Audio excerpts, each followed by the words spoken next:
Hai, kalian pernah tidak sih saat disuruh oleh dosen ataupun guru kalian untuk mengerjakan suatu karya ilmiah, paper, opini, ataupun hal lainnya, kalian menciplak karya teman kalian? Atau kalian menuliskan gagasan yang kalian ambil dari buku, dari artikel, ataupun dari sumber lainnya, tanpa menuliskan sumber di mana kalian mengambil gagasan itu. Nah, mungkin kebanyakan dari kita pernah melakukan hal itu. Sayangnya, di dunia akademis ataupun dunia profesional, dunia kreatif, ataupun lainnya, tindakan seperti itu sangat berbahaya, baik bagi kita ataupun bagi orang lain. Betul-betul merugikan. Tindakan itu merupakan tindakan pelanggaran berat dari sisi akademis, sebab kita sudah mencuri karya atau pemikiran dari orang lain. Nah, di video yang pertama ini, saya akan membahas tentang plagiarisme. Nah, jika kalian search gitu di Google seperti ini tentang isu-isu plagiarisme di Indonesia, misalnya, akan ada banyak loh hasil pencariannya. Nah, misalnya seperti ini. Kalau di scroll ke bawah, ada banyak sekali hal yang berkaitan dengan plagiarisme yang terjadi di Indonesia.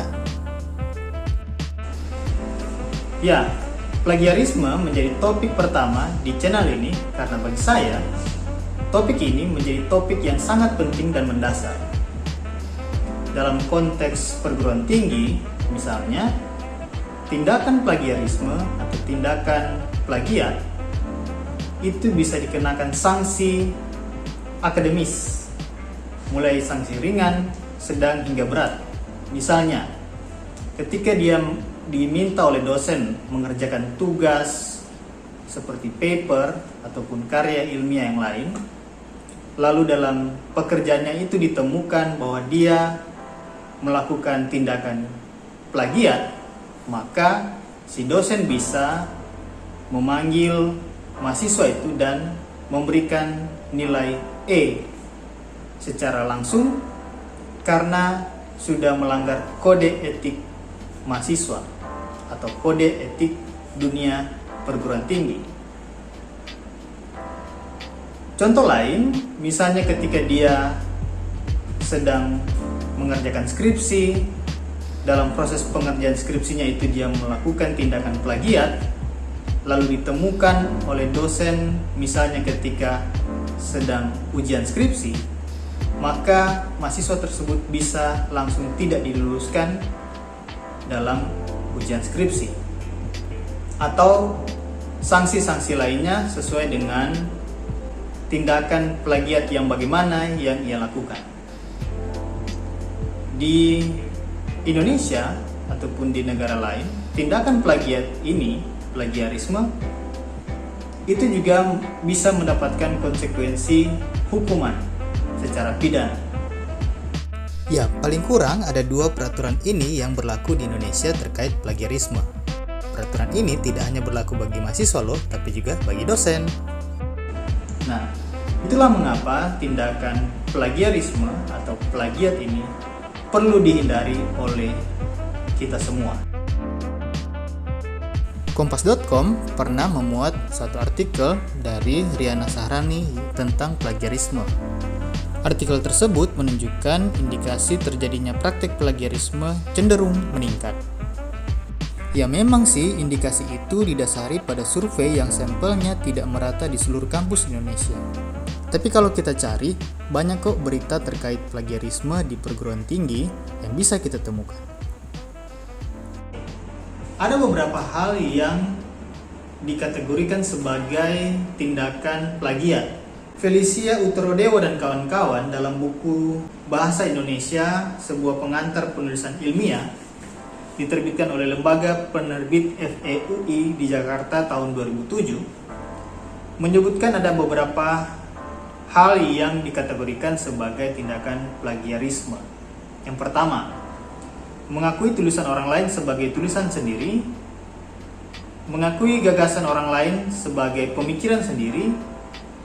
Selanjutnya, mengakui temuan orang lain sebagai kepunyaan sendiri, mengakui karya kelompok sebagai kepunyaan sendiri atau hasil karya sendiri.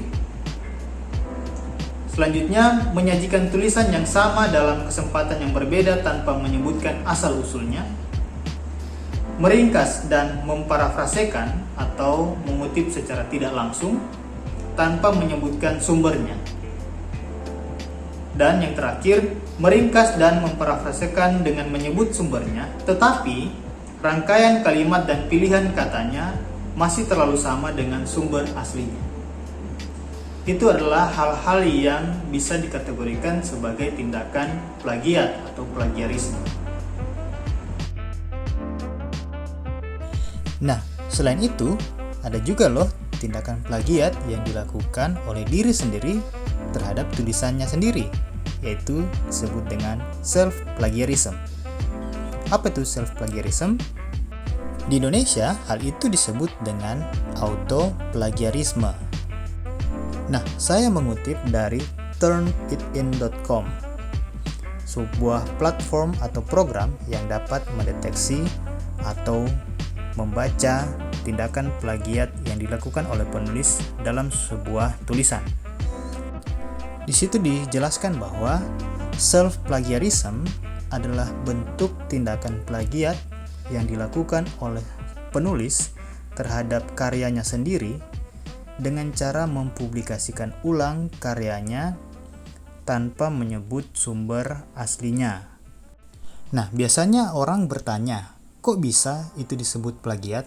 Kan itu karyanya sendiri, kan itu ciptaannya sendiri.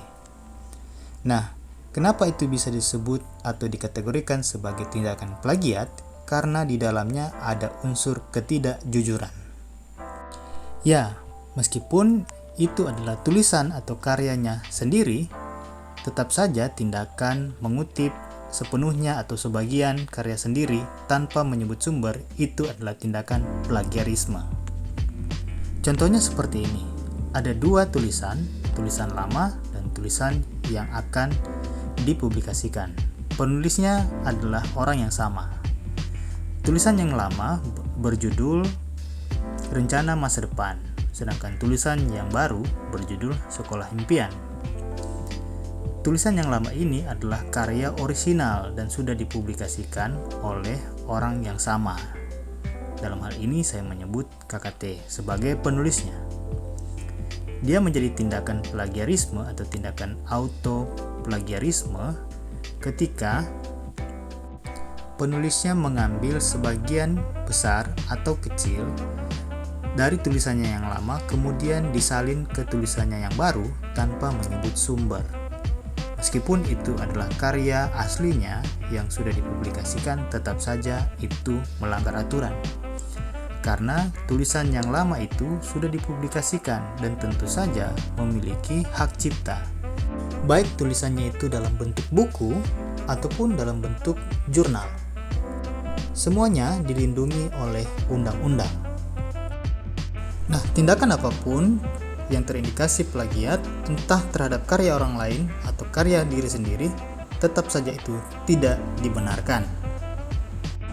Ada banyak cara sebenarnya yang bisa dilakukan agar supaya kita bisa terhindar dari tindakan plagiat. Dari buku ini ada dua cara agar terhindar dari plagiat, yaitu membuat citasi dan membuat referensi. Jangan lupa menyebut sumber asli dari karya yang kita gunakan. Ada banyak gaya penulisan sumber, yang mana yang mau digunakan tergantung ketentuan yang ditetapkan oleh penerbit. Ya, itulah penjelasan saya mengenai plagiarisme. Sangat diharapkan kita semua bisa menghindari plagiarisme. Menuliskan pendapat, gagasan, karya orang lain yang kita gunakan itu sangat penting. Kita harus menuliskan sumbernya. Kita harus mengakui bahwa apa yang kita pakai itu milik orang lain.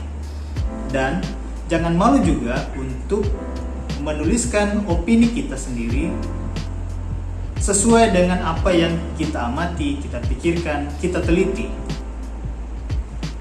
Hal-hal yang menjerat kita dalam lingkaran plagiarisme itu karena kita tidak dibiasakan untuk menuliskan apa yang sudah dituliskan oleh orang lain, memberikan catatan kaki, memberikan sitasi, menuliskan daftar pustakanya, menuliskan sumber buku, artikel, ataupun sumber lainnya yang kita pakai dengan informasi yang jelas.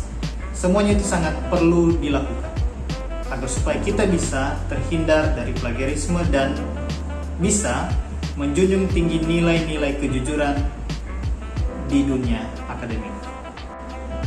Mari junjung tinggi nilai kejujuran di dunia akademik. Semoga kita semua bisa tetap berintegritas. Salam.